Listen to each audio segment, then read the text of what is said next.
G'day guys, Shawnee from Life and Tennis. In today's video, I'll be discussing the latest ATP WTA Tour wrap, including the Paris Masters 1000 event, the upcoming Nitto Finals, and the WTA Finals as well. So yeah, the most recent title to be wrapped up is Paris. And yeah, Alexander Zverev won his 7th Masters 1000 title, and he basically becomes the player with the second most Masters titles as an active player, just behind Novak Djokovic. So yeah, huge achievement for the German. But of course, there is still one glaring omission on his resume, which is a Grand Slam.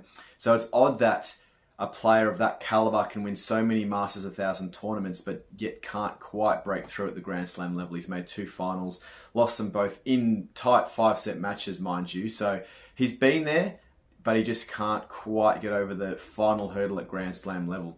Sasha Zverev was actually seen practicing hours after his win, actually, and yeah, basically looking like he's really focused and determined to have a massive 2025, because behind Jannik Sinner and obviously Carlos Alcaraz, Alexander Zverev probably had, arguably, in terms of win-loss and titles won, probably the 3rd best year of all active players. So yeah, I think he finished the year with 65 wins and 20 losses, which is still quite a few losses there. Doesn't compare to Jannik Sinner's 65-6, I believe, but still the same amount of wins as the world number 1. So yeah, massive year for Zverev, and he's obviously looking at bigger and better things. He's not just, resting on his laurels, not just satisfied with winning a Masters 1000. He's now looking to win a Grand Slam. And he was actually quoted as basically saying that, to get to, because he's now also moved to number 2 in the world, and he said to get to number 1 in the world, basically he would need to win a Grand Slam. And he referenced both Alcaraz and Sinner as the 2 best players in the world right now. Both shared all 4 Grand Slams this year, and hence why they're probably considered the 2 best players in the world. Even if Carlos Alcaraz isn't, he should probably be 2nd in the world realistically, but he dropped off a little bit towards the end of the year, whereas Jannik Sinner, performed well pretty much at all the Grand Slams. So, and yeah, the amount of ranking points you win, 2,000 rankings points that you win winning a Grand Slam just shows you how important they are to, for your ranking, I guess. So yeah, let's just see what happens next year with Zverev. I really feel like he's going to have a big year next year. But yeah, another news, the Nitto final lineup has been finalized with Novak Djokovic pulling out, citing injury.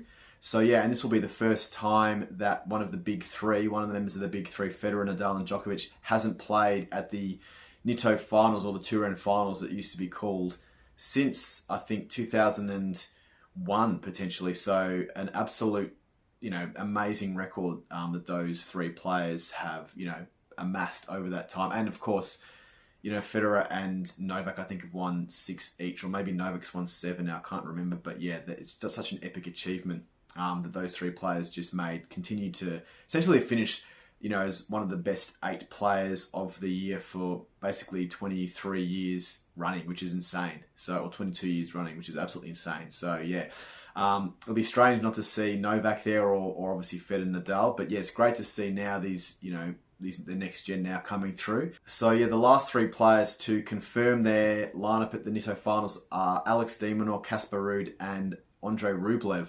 And as an Aussie, that's a massive achievement for De Minaur, given that he is the first Aussie player in 20 years since Lleyton Hewitt in 2004 to qualify for the year-end finals.